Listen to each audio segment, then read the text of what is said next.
happy about that. But I don't know I don't even know what started that rant. Oh, it started with the bullshit exec in there somewhere. Yeah. I think butter in the coffee. I love that brand. If I were him, I would totally rebrand everything to the bullshit coffee, bullshit exec. I mean, bullshit MCT. I mean, it describes all of his products so perfectly. The bullshit diet. There's all kinds of MCT oils out now. Everyone's got their own version of the MCT oil, right? I mean, which is funny, yeah, and it's the stock MCT oil.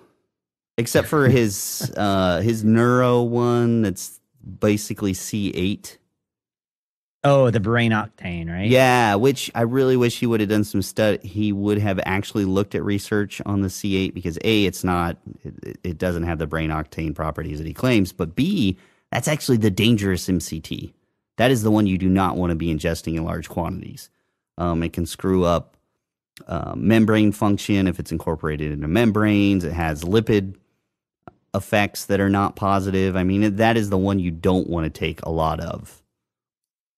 But anyway, like that would be an awesome brand. I would love, half of me would want to support that brand just because it's so bold.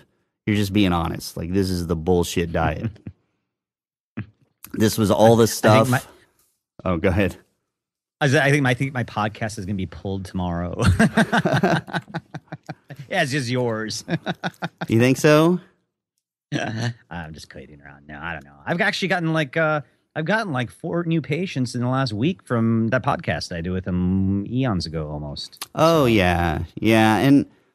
And granted, he did introduce me to a large community. I didn't realize the consequences of that would possibly be borrowing information I talked about on that podcast without ever giving me credit, which is, something I don't appreciate because I don't do that. If somebody teaches me something or I learn something from them, I reference them constantly. So I'm not very appreciative of that. And I don't care if, I do appreciate that he introduced me to his audience. I just don't appreciate what he did after that. I don't blame you. I mean, when did you write Carb Night? 2005? I mean, Yeah. Carb Night was 2005. Carb Ackley was 2011. Several months after that podcast, suddenly, eating carbs at night was a new part of the Bulletproof diet, but my name wasn't mentioned anywhere in that. He's even got a YouTube video about eating carbs at night is a new thing in the Bulletproof diet. Doesn't mention my name or my products at all. Never talked about, as far as I can tell on his forums and his website, never talked about MCT oil until our podcast. Again, it was a couple months after our podcast when I said MCT is one of the top things you should have in your diet.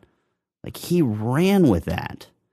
And I'm not trying to say he copied me or anything, but, I would just like a nod in that direction of say, hey, Kiefer talked about this on my podcast and I really looked into it. I thought it was awesome stuff.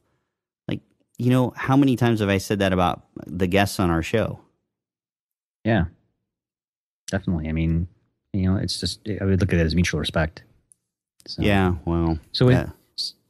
It won't happen. So you're turning.